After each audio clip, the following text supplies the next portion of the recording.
Hello and welcome back to First UCC's Bedtime Stories. We're going to be reading part 2 of The Church Mice Spread Their Wings by Graham Oakley. Now remember, the mice were off on an adventure, and Humphrey and Arthur had imagined that they were traveling all around the world, but Samson said that it was only a park. So they soon found civilization, and they asked, "Hey, is this England?" And the man who shouted back something, and he was very rude but very British, so they knew they were home at last. What happens next? Once more on British soil, there were some very emotional scenes.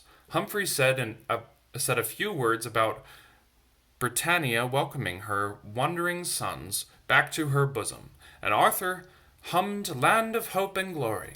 Everyone agreed that now they'd seen the rest of the world. You couldn't beat good old England. They're home. But what's this? Except that it was rather late and beginning to rain. As the mice got colder and wetter, they began to say that England was going to the dogs, and everyone agreed it was little wonder people emigrated and went abroad for holidays. Then the rain stopped, and the moon appeared, and everyone agreed that it was awfully nice to have a changeable climate, and they couldn't understand why people went abroad at all. Look at how nice that looks. Samson, the little mice there. Arthur and Humphrey stepped out into the open to take a quick bearing on the pole star and set a course for home. Humphrey was just remarking on how lovely it was to live in a country where a fellow could walk about at night in perfect safety when an absolutely terrible thing had happened. Oh no, Samson sees it.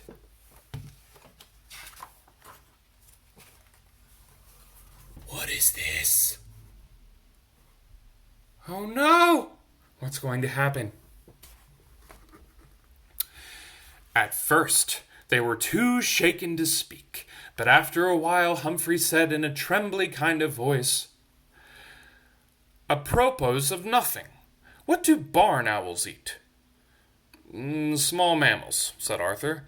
"Ah, interesting," said Humphrey. Oh no.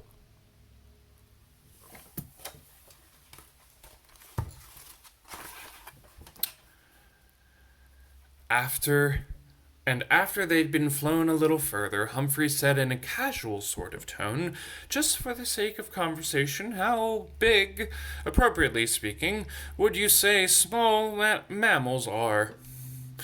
"As big as us," said Arthur. "Ah, interesting," said Humphrey.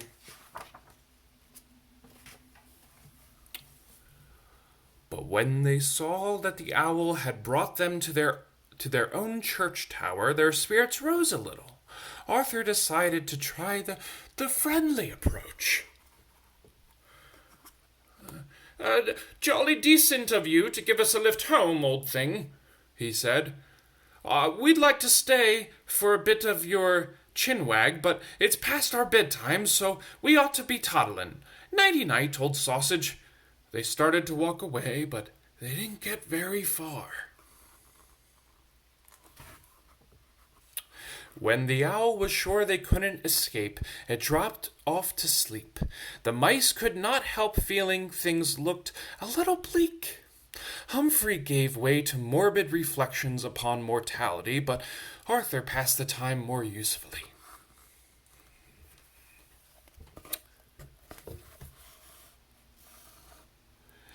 They thought they had fooled the owl rather neatly until they discovered that without mountaineering equipment, there was no way out of the the bell tower.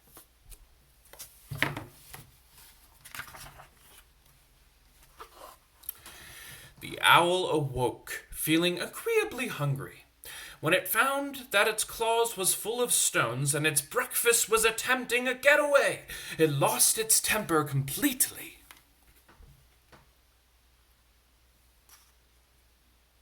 Oh no, what's going to happen. They escaped by the skin of their teeth. The owl was beside itself, but it knew it only had to wait. There was no way out of the cupboard either. The mice are in the cupboard, and the owl can't get in. Look at the owl looking at the mice. Humphrey became fatalistic. He said that the hand of destiny was raised against them. The sands of time had run out. The book of fate was closed, and there was no use fighting against what was written in the stars. Piffle, said Arthur, because it jolly well wasn't written in the stars. He thought of a plan. What's the plan?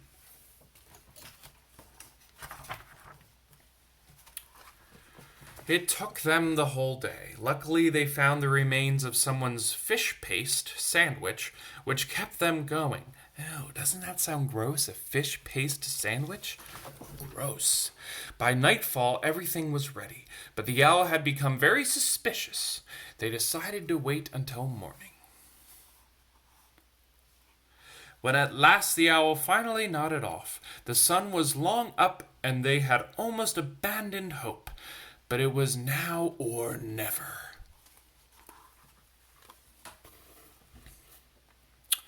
Humphrey muttered grumpily that if mice had been meant to fly, they would have been born with wings. But he was only jealous because it was Arthur's idea. What are they doing? Oh no, are they looking to fly? Let's find out. Look at this. They're flying. They made little ships. Little airplanes, sorry. It's a short, pleasant journey from the church to the parsonage. But the way they went was neither short nor pleasant. Do you think they'll make it? Let's find out.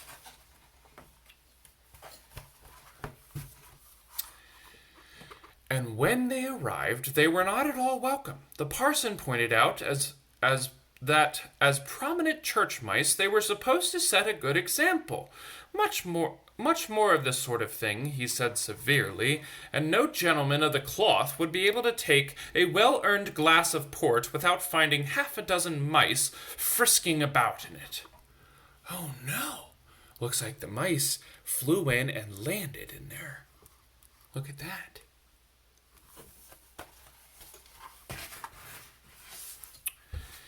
He demanded to know which of them was responsible for such a foolish, harebrained prank, and without hesitation they told him. They're telling the parson, the pastor, remember? Parson is another word for pastor. And while they had a bit of breakfast, he went on with the talking to, after he had sent them packing back to the vestry. On the way, they met a friend. Somehow his greeting seemed a bit odd.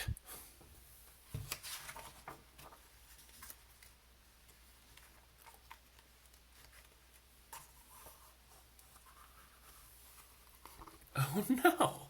What's going on?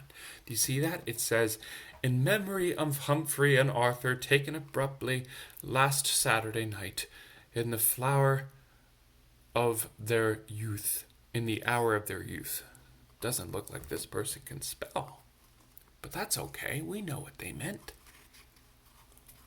From Samson. Looks like Samson had set up a memorial for them. And what does it say? I'll read it on this other page while you look at the pretty picture. They soon saw why. At first everyone was terrified, but when they realized that it really was Arthur and Humphrey and not their ghosts, everyone turned very nasty. They said the two mice were a pair of wet blankets for showing up in the middle of their own funeral and spoiling all the fun. After a while, however, they calmed down, particularly as something had to be done about the food. So they had a party instead of a funeral and ended up enjoying themselves in spite of the disappointment.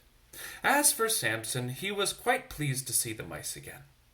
He had been feeling that their frightful fate was all his fault because of his secret wish that something terrible would happen, so it was a weight off his conscience when they turned up alive and fairly well. Best of all, their adventures were sure to put an end, once and for all, to the whole idea of weekend jaunts, weekend vacations. Samson had a drowsy feeling that the mice of Wardlethrop Church would resist the mad pressures of the rat race without further help from Mother Nature, and pleased with his own sagacity, resourcefulness, and patience, he drifted off into a peaceful snooze at last. Samson was so glad that the other mice had come, that they were safe, and they all had a party. The end. And thus ends the reading of The Church Mice Spread Their Wings by Graham Oakley. I hope you enjoyed this reading, both parts 1 and 2, and I hope that they helped you get to sleep peacefully as you wondered what would happen to Humphrey and Arthur and Samson. Tune in tomorrow as we continue the Church Mouse series. Good night.